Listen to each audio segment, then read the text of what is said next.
Já estamos de volta com o nosso Tá Na Hora Maranhão e agora, 7 horas e 13 minutos, começa a nossa resenha com a participação dos feras. Eles, John Coutrin e Ricardo Marques. John, boa noite para ti.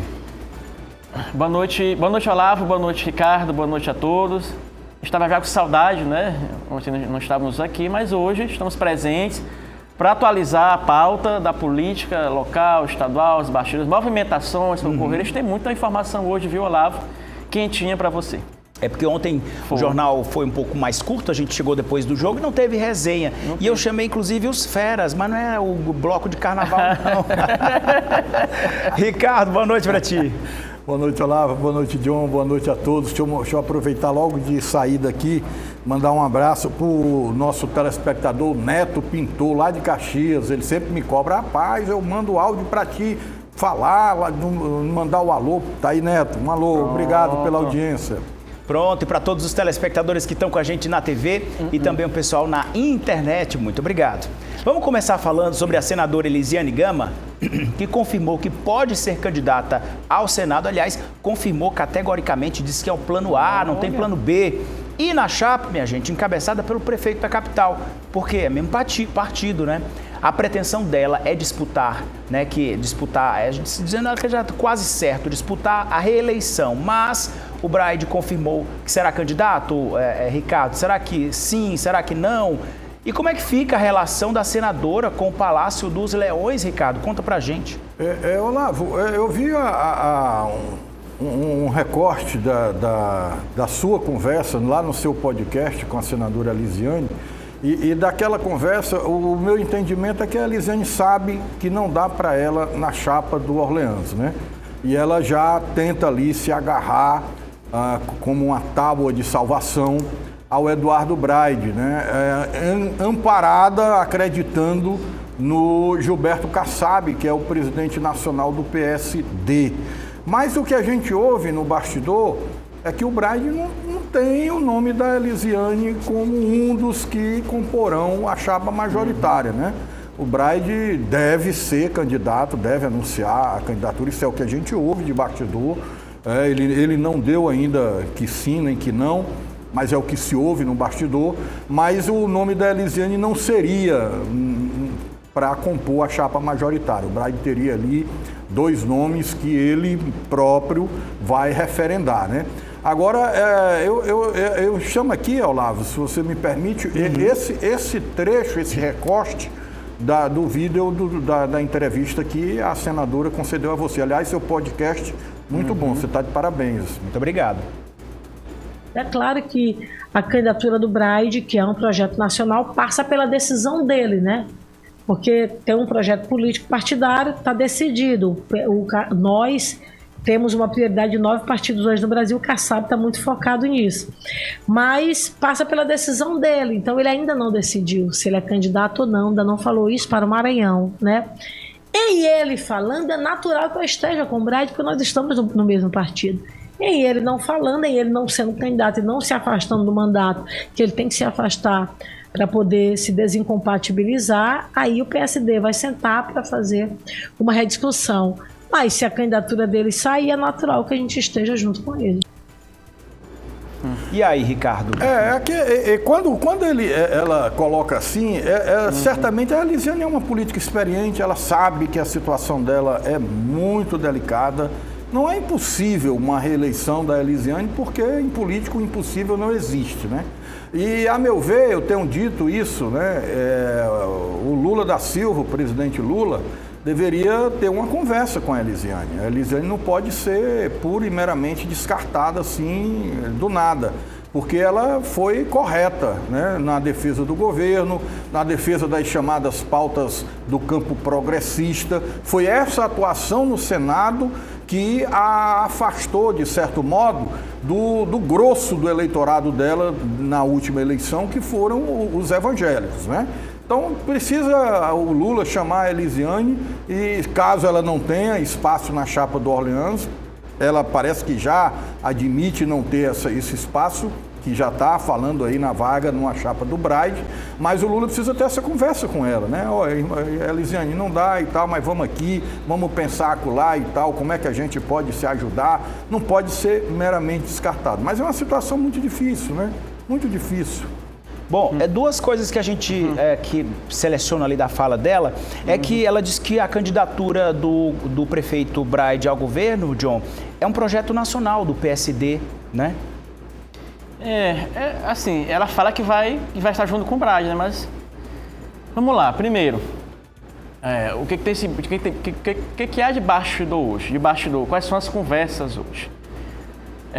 O prefeito Eduardo Braide sinaliza que vai ser candidato mesmo. Por que eu digo isso? Pelos movimentos recentes dele.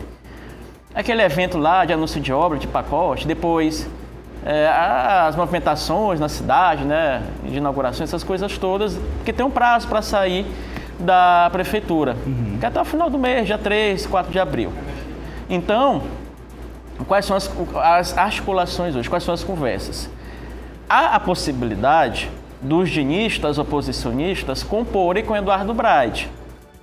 Qual é a contrapartida de o Braide dar a vaga na majoritária, por exemplo, para o Felipe Camarão?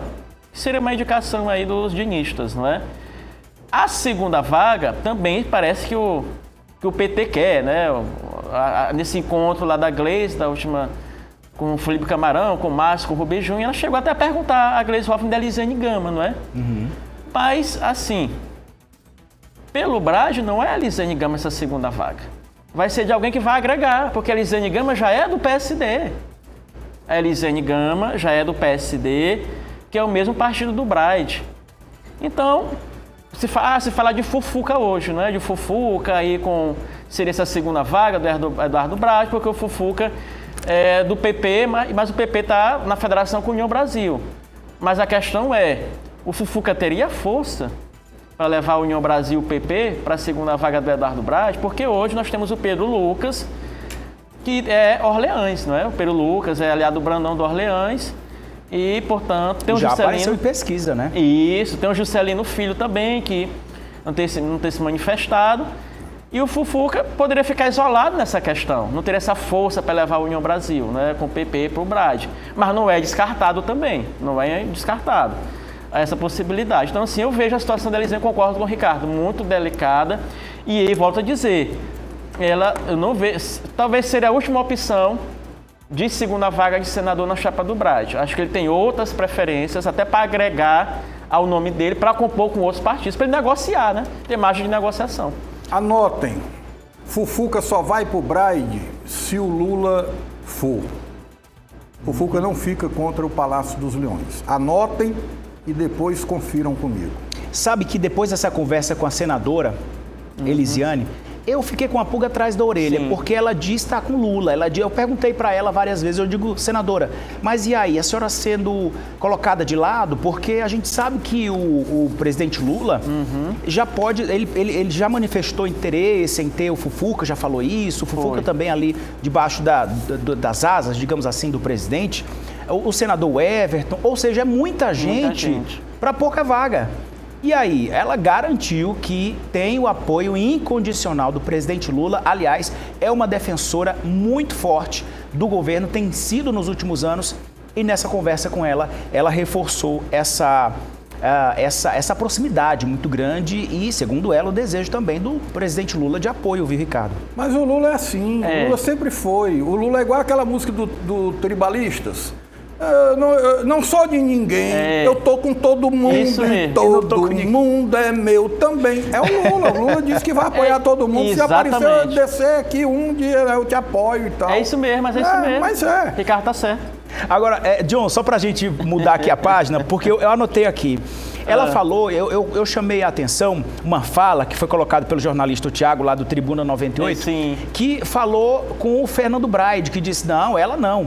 Ele meio que rejeitou. Eu perguntei, e aí, senadora, a senhora não vai ter um desconforto numa chapa em que o irmão do prefeito disse que a senhora não estaria?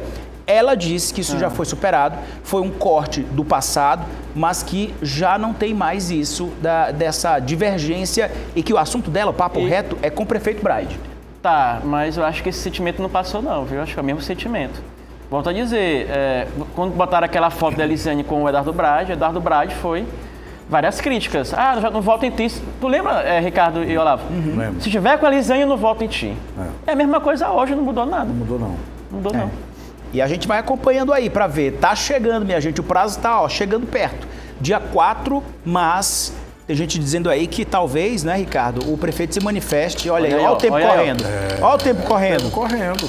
O relógio está passando. Agora sim, essa indefinição do lulismo está prejudicando o Lula, viu? Tá. Essa pesquisa divulgada hoje pelo Instituto Paraná, deixa eu dar só o número dela logo daí, aqui, Ricardo. é o MA 00634/2026 do Paraná Pesquisa, traz o Lula com 50,3% e o Flávio Bolsonaro com 30,5%. No Maranhão. No Maranhão. Cumpre lembrar que o Lula teve 71% dos votos na eleição de 2022. E essa indefinição, né, essa demora no posicionamento, está causando arranhos na imagem do Lula. E eu venho falando isso aqui, vocês lembram. Aqui no Piauí estava na mesma situação, os caras se entenderam lá, né? Piauí está resolvido. Aqui precisa resolver. E aí a gente já havia falado sobre a possibilidade do Zé Dirceu vir. A própria senadora me disse, vem não vem fazer nada. o quê? Ele não vem, não. Vem não. Vai conversar o quê? nada. Se já está conversado? Se já Bicho, data definida para divulgar? O Brandão já bateu o martelo. Já tá definido o pré-candidato do lado do O que Palácio. falta definir é se o Lula vai ficar contra o Brandão, que a minha opinião, eu não acredito. Eu só acredito vendo. Pronto. Mas tudo é possível. Vamos virar aqui a página, mudar de assunto, minha gente, porque na tribuna da Câmara Federal, o deputado Hildo Rocha sinalizou que os dinistas estariam pressionando o governador Carlos Brandão a deixar o cargo antes do dia 4 de abril. Antes da gente comentar aqui, tem um vídeo para a gente acompanhar. Está explicado o motivo das ameaças e das promessas de tirar o governador na marra, através da Justiça Federal, de que haverá operação para retirar o governador que foi eleito democraticamente. E eu digo aqui, eu já pedi que o Supremo Tribunal Federal explique se esses cidadãos estão falando em nome do ministro Flávio Dino ou não, e até agora não me responderam. Mas eu acho que o Supremo já tem escândalo demais.